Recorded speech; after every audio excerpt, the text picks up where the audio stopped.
everyone, and welcome to another episode of From No Crypto to No Crypto. I'm your host and crypto coach, Blockchain Wayne. Today we have AB. AB, thanks for joining us today.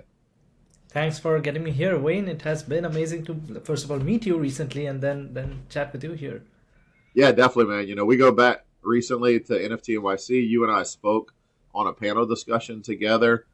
We kind of met briefly in the chat prior, right? But we met in Yeah, person at that panel, and that panel went so great. I'd like that. Yeah, maybe we could get yeah, one with all the guys on. I've talked about that because it seems yeah, like when our time was up, there was so much that we could have done, or part two, part three to that conversation. for Um, sure. but yeah, you and I, we connected there, connected again recently, and definitely want to make sure you were on this podcast. So thanks again for joining us today. Yeah, thank you. Thank you. Great to be here. All right, AB. So, the first thing I like to start out with when I bring somebody on the podcast is about your history, your background.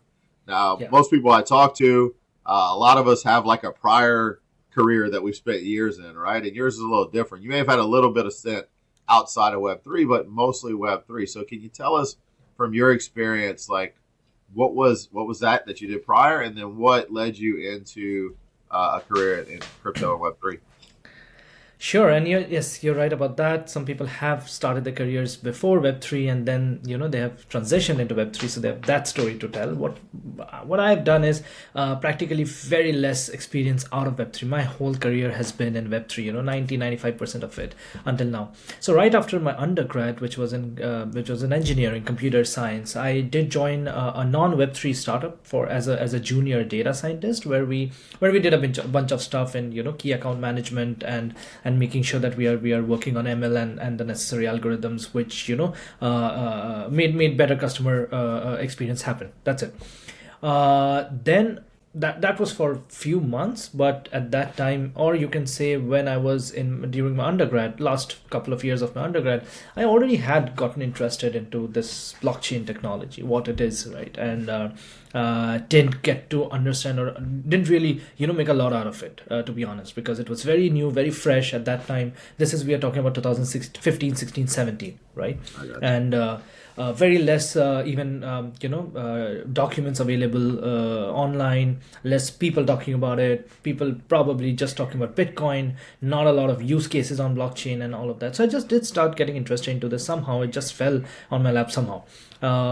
Then more research made sure that I really started liking the technology, and in a sense that, okay, this is something revolutionary for sure, but not able to see a lot of use cases at this moment, but can gauge that, okay, this is unlike something I've seen or worked in before, right? And I came from a technology background, so I could realize that how this technology is different. So soon transitioned into a Web3 startup. That was my first Web3 work. We were doing a bunch of things. One of them was actually creating a new blockchain, which is when I did a lot of research that how blockchains work at this moment and why creating a new blockchain would make sense. But it is a very difficult thing to do. It's Right. it was a new blockchain, new consensus mechanism, and everything. So again, I was a product owner for that, and then very soon. So I worked on that a bit. Then I started my own company in the Web3 space, which was a service company. We used to help, we used to consult for other companies who were looking to get into blockchain, or build blockchain products, or offer blockchain extensions on their own products to their existing customers. I did that for some time. Gradually, I did, I came around doing, like, you probably the most important work I believe I've done in my career, which was for around 5 6 years, in India, which was another blockchain platform I co-founded, which basically did real world asset tokenization. I'm sure we're going to talk more about this later. So just in a nutshell, we brought farmers in India, we brought banks and lenders in India, and then government custodians all together on the blockchain to create a marketplace that enabled very real-time, very low-cost loans in the country for the farmers. So that's something I did. I did that for 5 6 years, and then I left the startup, then decided to come to the US, and yeah. So I've been in the US since the last year or so. Right, man. Definitely great story, great background. I mean, and definitely, you nailed it. You hit the nail on the head when you talked about blockchains are very complicated. I think a lot of Yeah, people need to hear that, especially people considering building. Is it yeah, worth building an entire new blockchain, or should you focus on your core product and use Yeah. on you and build that on an existing blockchain that's been tested and tried. Because that's one thing I know at FIO that we learned kind of the hard way was managing a layer one chain, and eventually Yeah. get to the point where you have others that are network that are running the chain, but at the same time building the core product. It could be complex, and I've heard multiple times over the years that, man, it would have just been a lot easier if we'd have just built on an existing ecosystem instead of saying, hey, Totally. let's start Yeah. from scratch. Yeah. Exactly. Yeah. But Always. real world assets for for farmers. I mean, one, it's great utility. Farmers and banks. But on top of that, that you were very early in the RWA space. I mean, Yeah. it's a term that's just starting to gain a lot more traction. But you were very early in that because you saw the potential of what it could be, right? Yeah. Yeah. I mean, of course, in even here these days. So any conference that I'm going to or any conference that I'm organizing, we focus a lot on the RWA themes, and getting people together. It's as you said, you rightly said, it's catching up now. People are Yeah. realizing bringing any kind of asset on chain is so crucial. It's inevitable. So a lot of work is being done now. Sadly, at that time, 2018-19, when I started work on the RWA tokenization platform, it was a difficult time to bring banks on chain. It was a very difficult time to bring government custodians on Yeah. chain. But thankfully, we passed through that, and then we got a lot of response on that, and we were able to help so many farmers, thousands of farmers in India. So yeah, it's good to see that things are catching up now. It's good to remember the experience that I've had at that time. But yeah, it's great to see things shaping up better now. Nice. So, what is the state of that company there? Is it still going or? Yeah, it's still going. My then co-founder is still running it. Okay. Yeah, with a very similar focus. Yeah, it's still there. Nice, nice. So now I want to jump into what you're doing now, right? I mean, can Yeah, you tell us a little bit? I know you just are you still at Cornell? Or you finished up at Cornell, right? I just graduated from Just Cornell. graduated. It was an MBA program, but it was a very quick, rigorous 1 year MBA called the Tech MBA, right at the heart of New York City, in on the Roosevelt Island here in Manhattan. The reason to do this 1 year tech MBA was to not be away from the industry for long, like 2 years, and also to be able to do it in a city like New York City, which is practically the hub at this moment. And this is right at the center there with access to Manhattan and all those things that come with it, right? All those. I open Luma today, I get 10 events, Yeah. today that I can go to.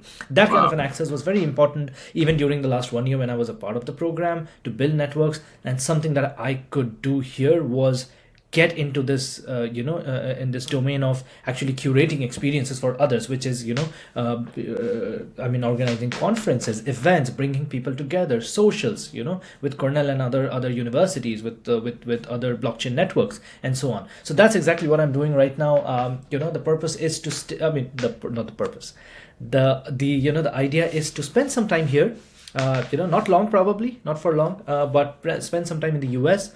And what better place to or city to spend it in than New York City. And right, I'm still at the Cornell campus, still having access to the community and everything.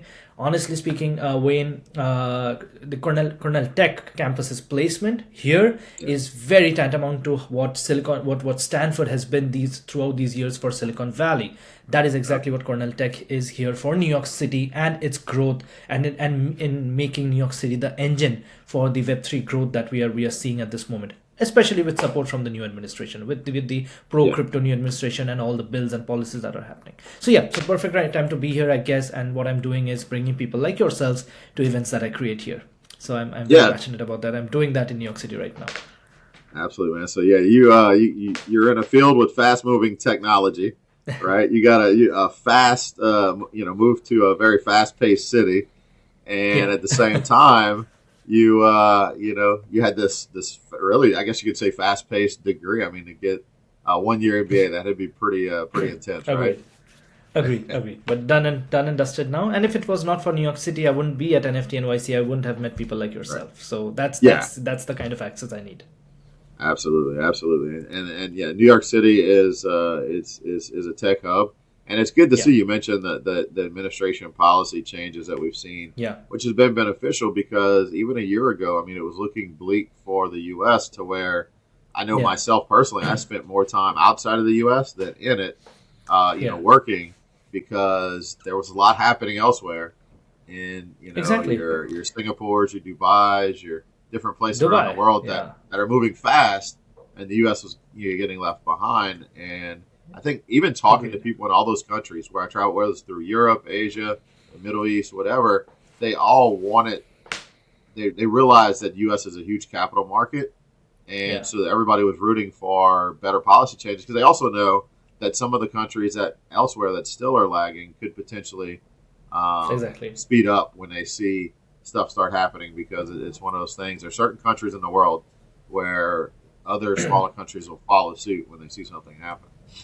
Exactly. And Dubai, as you said, is the epicenter right now. Honestly speaking, you're right. What US was even a year and a half ago, that's what people from US would probably be, shifting or moving their bases to Dubai. I saw this happen very, Yeah. in a lot of huge quantity in India because of the gray Yes. area that India had earlier. Now it has better policies as well. But India was in such gray area related to crypto and blockchain that so many good exchanges, great use cases simply just lifted and shifted to Dubai, which has been an amazing jurisdiction for crypto projects. So it's a huge brain Yeah. drain. It's a huge capital drain as well, right? So, but yeah, Yeah. great to see what US is doing right now.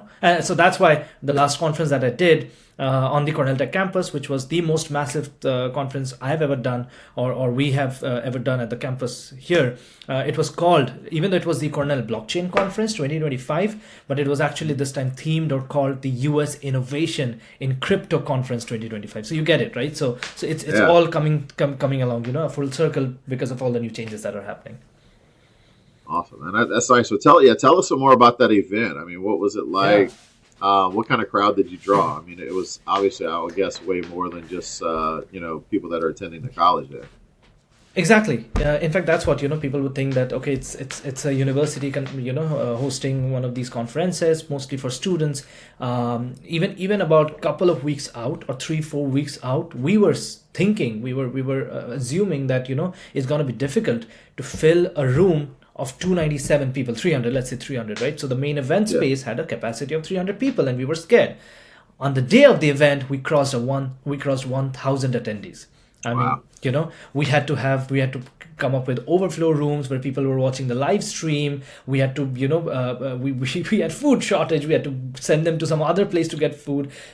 So much of some kind of chaos, but great, amazing, a delectable Yeah. chaos there, which was, so it was an amazing experience. It was the biggest that even, one of the biggest conferences that the campus had seen ever. It was an amazing experience to get not just people from academia, but many more speakers, top tier speakers from institutions. So it was a perfect institutional grade conference right on the Roosevelt Island. It's a beautiful place. You should come here. Roosevelt Island in Manhattan, where the Cornell Tech campus is. It's beautiful. It's an island. It's a beautiful campus. So it was great to have that location for the conference.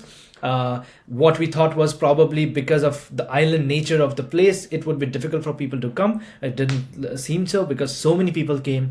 We got student delegations from University of Waterloo, and I was like, when they came up and said that thanks for inviting us, because because of this invitation we could visit a Cornell campus, and we are from Waterloo. And I was like, what are you doing? I mean, you've traveled so much. So we are so humbled by that, all of that experience and feedback that we got. And so many people went to LinkedIn to appreciate the conference.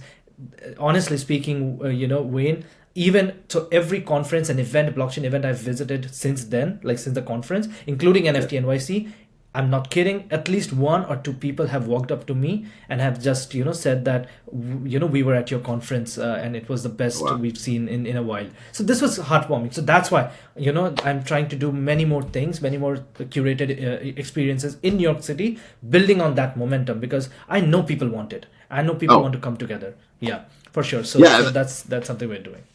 Yeah, that's one of the things I wanted to highlight because people are, whether they're in the industry, on Yeah. a outside industry looking Yeah. in saying how can this impact us, or just curious in general. There's so much thirst for that knowledge, Yeah. and there's a lot of great conferences out there, but I can tell you there's not a lot that really focus on giving the kind of talks that are going to educate people. A lot of Exactly. conferences from working in the industry, it's great to go to if you're in the industry, you understand what I'm talking about. but I do see that sector that's just thirsty for education, basic. Like, let me Yeah. hear some real stuff. Let me hear what it's about. And so that's important to Yeah. see. Yes, but definitely. And I've been on both sides. I've held several events, and I know I've been on one side where it was, more people than we planned for, and then on the Yeah. flip side, more in a bear market where it was like, oh, we just hope we get a few people there, right? And Same here. Yeah. but it's a good problem to have. You're right. When you're running with space constraints and food and vendors, It's a better problem to um, have for sure. yeah, it's a better problem to have. But and those things are great for organizers such as yourself or anybody attending, because it's education's an important thing. But I think more importantly than that too is the networking aspect, being able to connect with people and meet them face to face. I tell people all the time, I'd rather take a good quality conference than having to set up 50 to 100 Zoom meeting calls, Yeah, just of because course.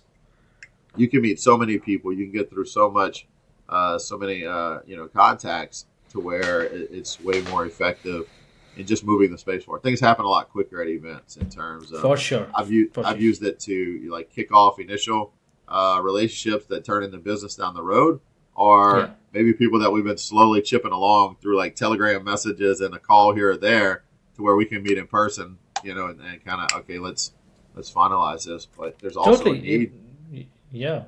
I mean, very similar experience because people I've met there have just have kind of formulated post conference experiences with me. Like I met people from NYC Blockchain Network. I met people from other universities, the blockchain leads, right? So now few of us, like say for example Cornell, Harvard, Columbia here, right? All of us are coming together with something called the Ivy Consortium, right? So that we can bring Ivy's presence in Web3 and tie that up somehow and build experience for not just for Ivy students but others as well, but probably led by these schools. So all of these things happen because I met them. Probably not going to happen on individual Zoom calls, right? It's going to take a Right. lot of time. Yeah.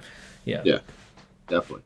All right. So now you have alluded to future events. So you have events coming up. Is that going to be Cornell related at Cornell, or is it? Or you said you mentioned New York City. Are you looking to do a lot Yeah. more in New York Yeah. as well?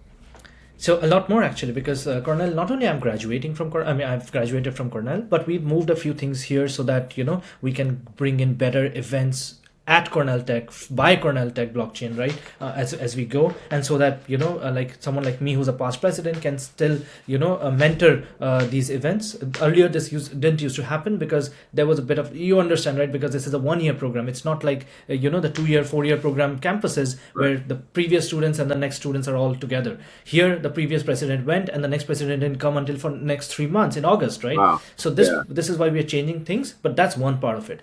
What we are also Okay. doing is what I'm personally also involved with is creating other events and experiences in the city that can have the Cornell Tech blockchain name as as a partner, but will also bring in other people from the industry with shifting focus. One can be very institutional focused again. Oh, by that that reminds me, we are doing this Ethereum NYC next month. At 48 Wall All Street, right. which is a very institutional location, a very institutional speaker list that we've got. So that's something we are doing. Again, of course, Cornell Tech blockchain is a partner there, is part of it. We're helping there. So is Stanford blockchain. So are others. But other than that, there are things we are planning. For example, we are planning experiences with other Web3 companies coming together, such as socials, or something more such as very curated executive dinners or breakfasts, so that we can bring the right people, the right audience in the room, and not in quantities of 50 and 100, rather 20 probably, or 15, right? Right. Very Yeah. selective, very invite only, so that things can happen or start happening right then and there. Yeah, so these are a few of the things in pipeline, and I'll surely be sharing more on LinkedIn as things come up for people to Yeah. join. Yeah, man. I love to hear stuff like that. That is really what's needed. Just continue to push the networking and right, like catered to each audience, right? Yeah. Whether it's that small breakfast or lunch meetup, larger meetups on a bigger scale, or event. I call them meetups, but basically any kind Yeah. of event It on a is. It larger is. scale. Yeah. And I think that will accelerate. It'll accelerate community building. It'll accelerate networking. It'll Yeah. accelerate getting the right people together with the right ideas. I mean, that's kind of it's these types of events and really growing the industry. It can turn in sort of like quote unquote like a matchmaking event, right? The whole Yeah, point, exactly. Yeah. who are you looking to pair up, right? You're not trying to pair couples together, but you're like, Yeah. okay, I've got this sector and this sector, and they need to meet and discuss and Exactly. talk Yeah. about synergies. Yeah, you Because a got it. big part of I think what we're going to see more as we go to institutional adoption is not, yeah, there's always going to be more Web3 crypto companies, right? But at the same time, there needs to be more just traditional companies that are Yeah. embracing Web3 for a part of their business that they didn't think of Exactly. Yeah. before, that expands their business, solves a problem, meets a Yeah. need, whatever the case may be, whether it's for them, the consumer. And I think that that's important. So, Yeah. um, Totally.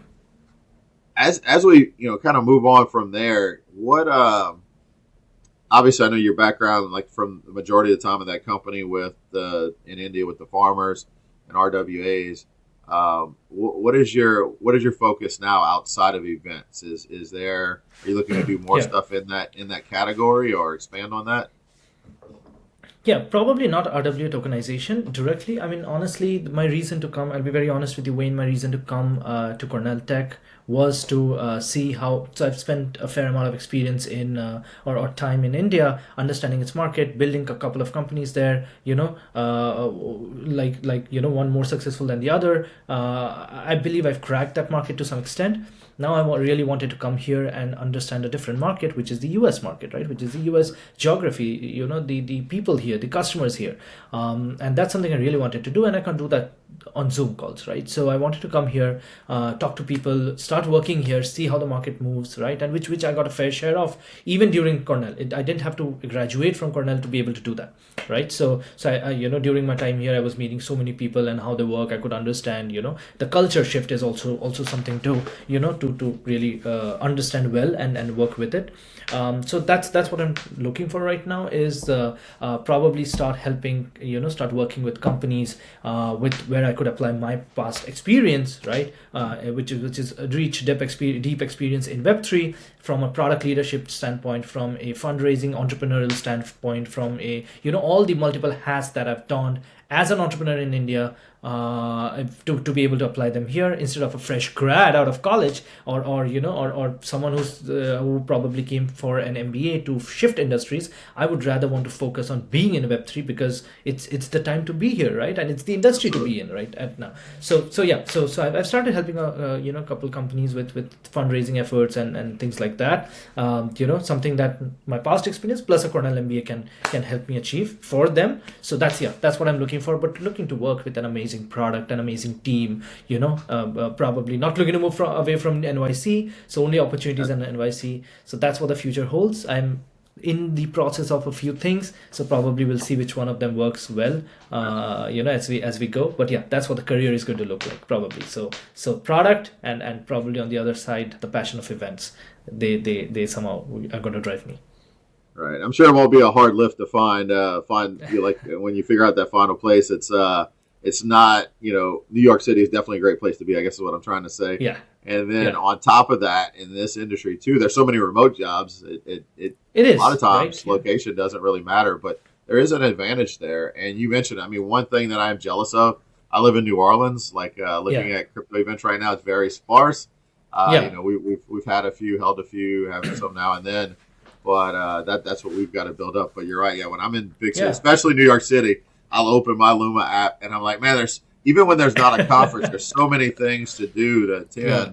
attend, just related to it, and Yeah, that's but great. but I we are know gonna the we're gonna bring yeah we are gonna bring you down to New York City for most of the events. Yeah, so yeah, I'm definitely looking forward to seeing you in the city so many more times. yeah, Yeah, yeah, absolutely, absolutely. There's some really good other groups that, like out there. I don't know if you've tapped into any of them already. There's I know the Bid Angels team, yeah, the New York based team. Like they do a lot of stuff out there. And I think Crypto Mondays was originally founded out there with Lou and all, right? right. I guess Familiar with yeah, that group? Yeah. Yeah. So, but there needs to be so much more, right? And there's a whole range of whether you're trying to just bring in your everyday person that wants to learn, all the way to okay, let's do some institutional focused stuff because we want more institutional adoption. Um, and it sounds like, I mean, your experience in India is going to help with that, right? Yeah, I I mean, think so. it's a bit. I got to give you some props and recognition and praise because you talked about getting banks on board into that to what you built, and then Yeah, government entities, and we all know how hard that could be. It doesn't matter if you're in India, yeah, the it U.S., or was. any other country. That's not an easy thing to do. It Yeah, probably took a lot of you probably took a lot of patience and education with them to kind yeah, of patience for sure. Yeah, jump over patience was those all. barriers of their preconceived notions of what this is to what this could do. Exactly. The moment they heard blockchain, it was like, oh, Bitcoin. No, no, no, no, Bitcoin. I'm like, oh, come on, listen to us. See what you for 2.5 years. So we took around 2.5 years to become to start this, and then eventually in about a couple of years, we became India's largest blockchain platform to do so. 750, $800 million worth of assets, tokenized on the blockchain. More than $300 million committed in committed capital for the farmers. All of that was happening, but we didn't even touch Bitcoin or any crypto. We were completely a TradFi platform, a traditional finance platform. Then we Yeah, went on to build a decentralized finance platform, bridged that together, and that was the first time we were dealing in stable coins for the same farmers to give them access to loans even outside India. So for the first time at much yeah, lower rates further, because that's what DeFi does. But right. yeah, but you're right. So it was a tough deal to crack at that time. So it took 2.5 years maybe. Otherwise, probably it would have been a few months. Yeah. Well, and that model, like you didn't take them straight. You didn't even take them to Bitcoin, right?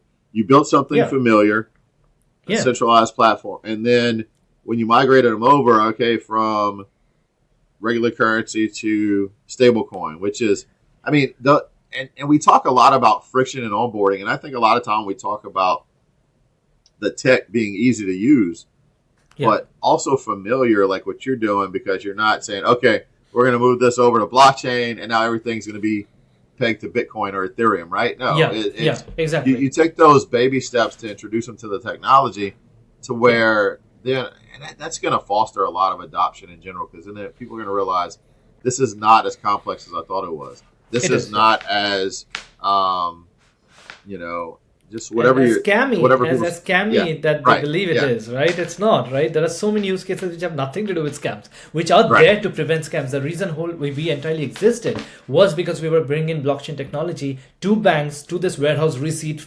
lending industry, which has been a very old lending product, but we were introducing blockchain to prevent all the scams that these big banks have been facing. So that was the whole Yeah, purpose of it, not the other way around.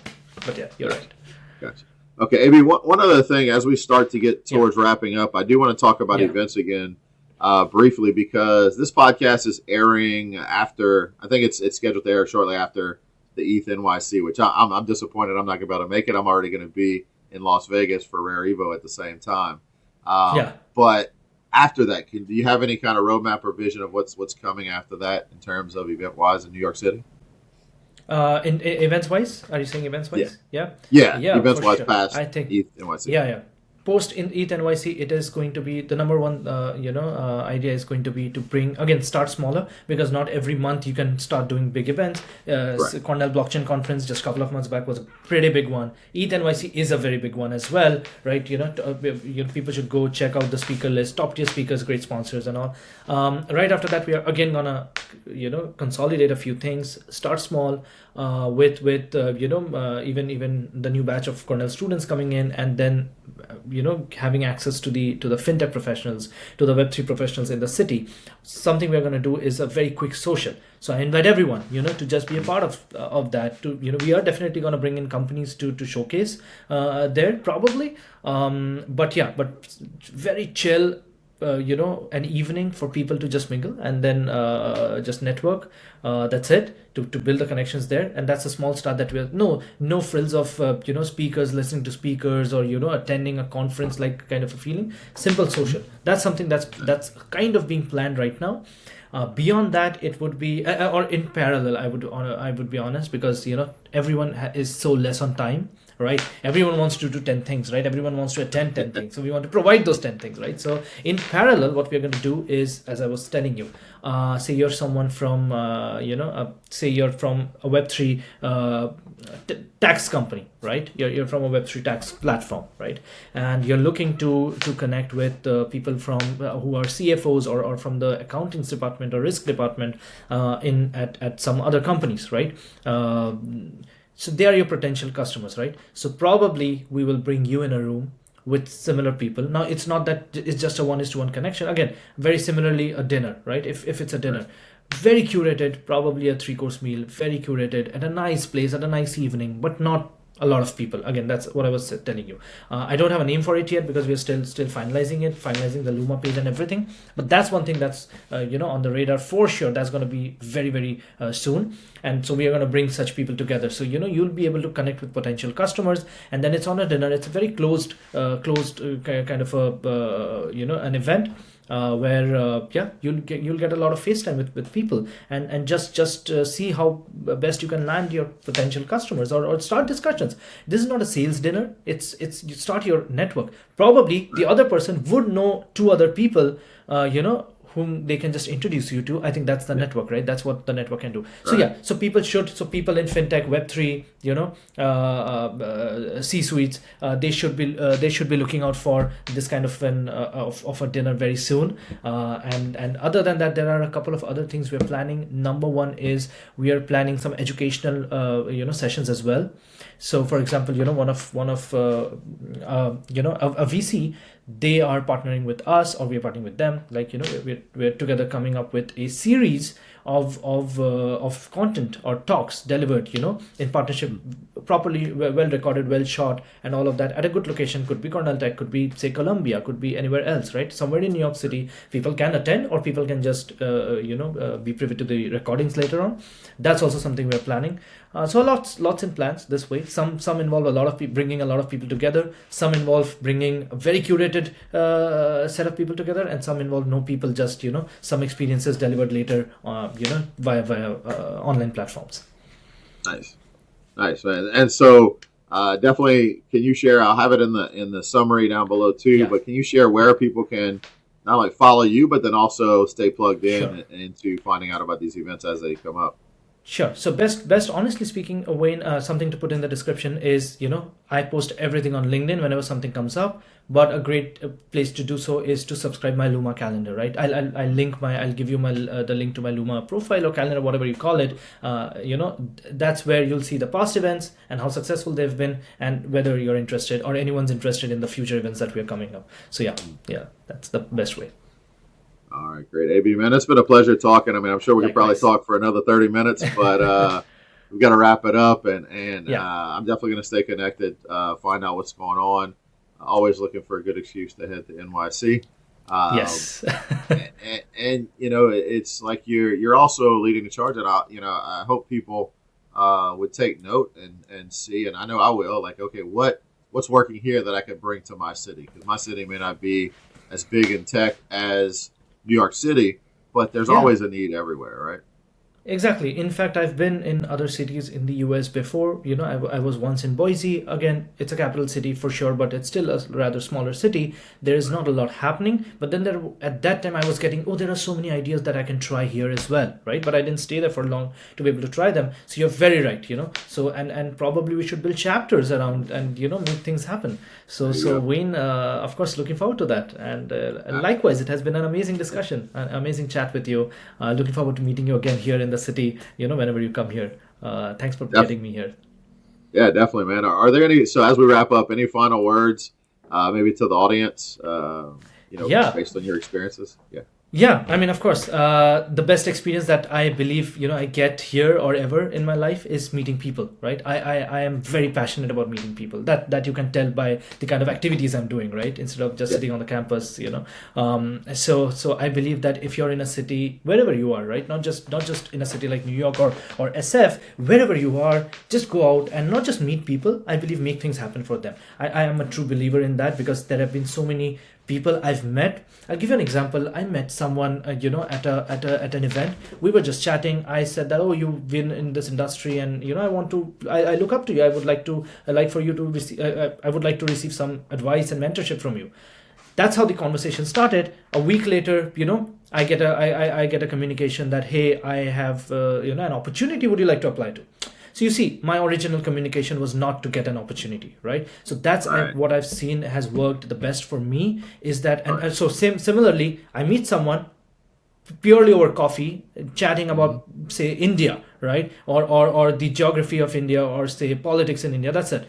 2 months later, I get something where I remember, oh, that guy or that woman I met 2 months back is probably a perfect fit for this person I just met yesterday, and I make this connection, and I'm happy to do so. There is no, there's no qualms about it. So I believe that, Right. as a final note, build experiences. So that's why I wanted to build experiences, because one is going to events, meeting people, and by chance making things happen. Another is to make things happen, or build things here, I mean you're actively building things, and then people are benefiting out of it, and then people come to you and they tell you about it. Makes your day. Oh So, yeah, so probably absolutely. start doing that. Yeah. Yeah, so many people go into these situations with some expectation of I'm going to give to get something, and I find some of the best things that happen are when you can help somebody without no expectation Yeah. of return, and then it could be 3 months later, 6 months later, a year down the road. There Yeah. could be, there's you either hear of something great that happened from that, or it Yeah. turns around, and that's kind of, I think back to my first conference I attended in 2018 led to me working in the industry full time, but I didn't go full time Yeah. in the industry until 2021. Yeah. Right. See. So Yeah. it's, That's how things work. That's how Domino's literally fold. So, yeah, th- absolutely. that's what the final message would be.